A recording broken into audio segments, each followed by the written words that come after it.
Hey, what is up guys? Welcome back to my channel. Welcome back to another brand new video on my channel. In this video today we're going to be making some Guyanese chicken foot. This is a very tasty snack, the street snack that you can find almost everywhere in Guyana. This snack is also called Sal Sev. I've never really heard that term. I see some people using it. Normally, I just know we call this chicken foot. So without further ado, we're gonna jump into the recipe here. Over here, I have half a cup of water.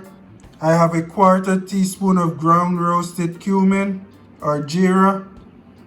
I have 1 teaspoon of cayenne pepper over here, 1 teaspoon of turmeric, 1 teaspoon of salt, 1 tablespoon of garlic powder, 1 cup of split pea flour, and 1 cup of all-purpose flour.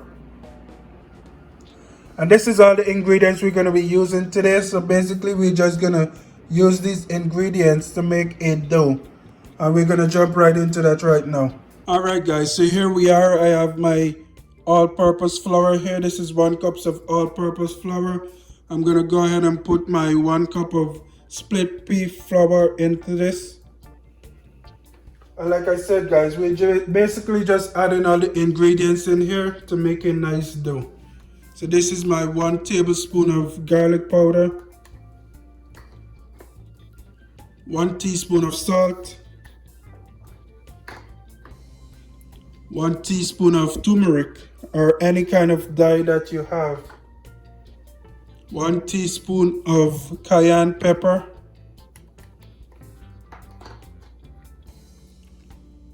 a quarter teaspoon of ground roasted cumin or jeera. I'm going to give this a quick mix before I put my water into this. And if you haven't noticed by now, I usually use my hands to mix my ingredients. I like it that way. Alright, so this is looking alright, perfect right now. I'm gonna go ahead and slowly add my water. So I have about room temperature water here guys.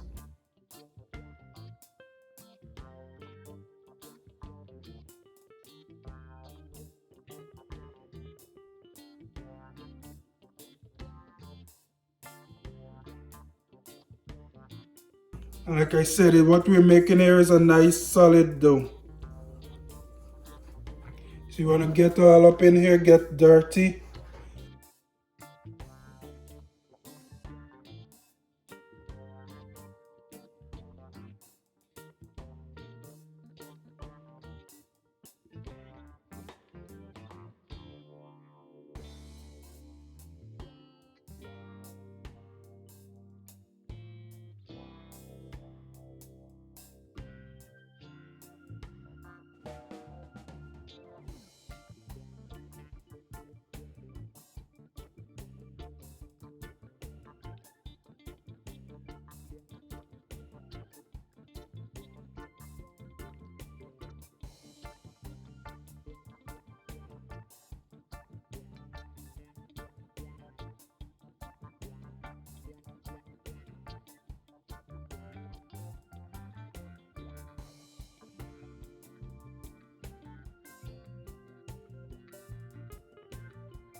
Alright guys, and there you have it, my nice healthy looking dough. Now this dough is a little stiffer than the usual roti dough that you usually make, because normally with roti we add a little bit more water and we also add some oil. So that makes the roti dough a little softer. The dough is still soft, but it's not as soft as the usual roti dough.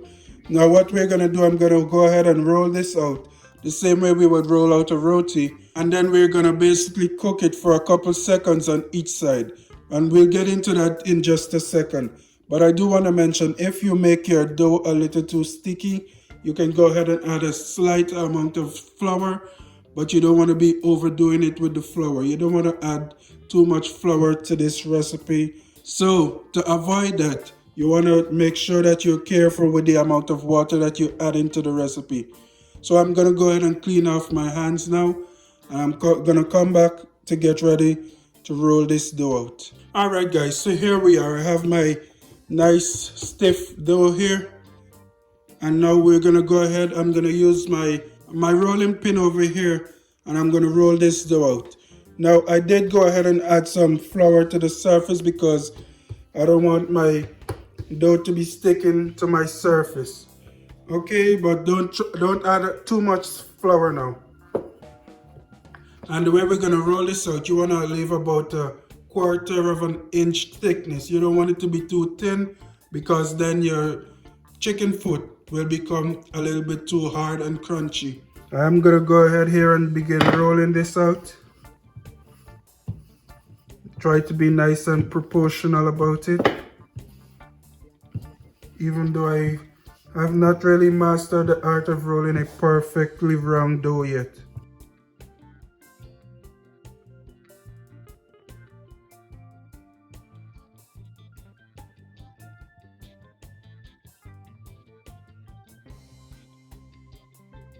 Okay guys, so after you've rolled this to a sufficient size, we're now going to go ahead and add it to my pan. Now, if you have a tawa or a flat kind of baking surface, you can go ahead and place this dough on top of it. But for today's purposes, I'm going to be using my frying pan, my skillet. Okay, so let's head on over to the stove where I'm going to basically cook this for about a couple seconds on each side. Alright guys, so here I have my skillet that has already been turned on. And I'm just going to go ahead and place my dough into my skillet.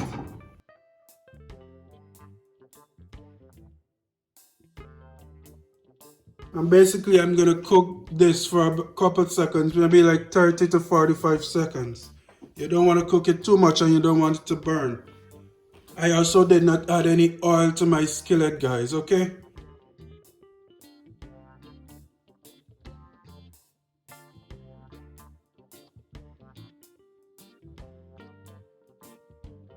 Alright guys, so here I have my dough. I just removed it from the fire. We're gonna go ahead and cut our chicken foot pieces now. Alright guys, so basically what we're gonna do, I'm gonna cut into the middle like this.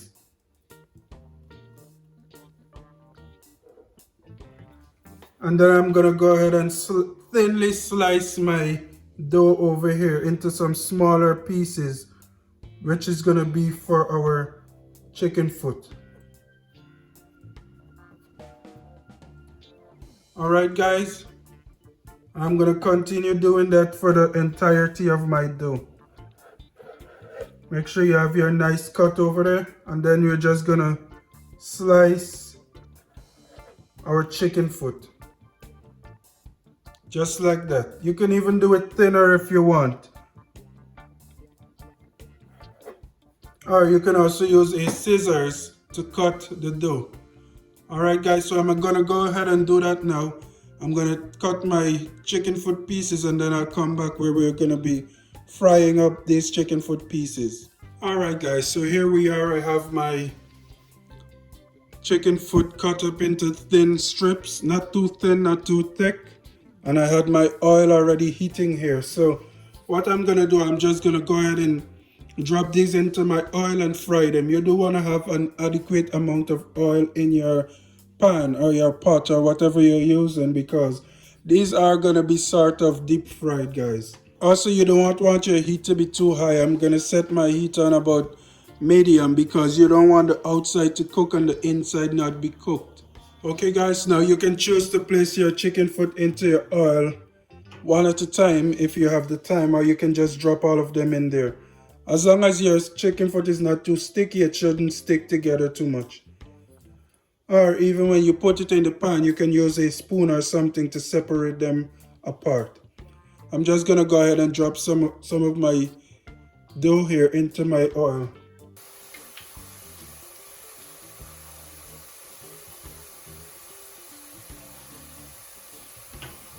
And I'm gonna now reduce my heat to medium to low. I don't want my chicken foot to cook too fast because I also need the middle of my chicken foot to be cooked as well.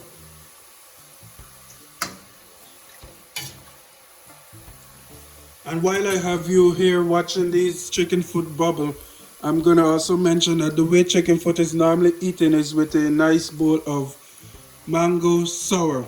Okay guys, I already have my mango sour that's in my fridge that I made yesterday. The video is also up on my channel, and I'm gonna enjoy this chicken foot with my nice mango sour.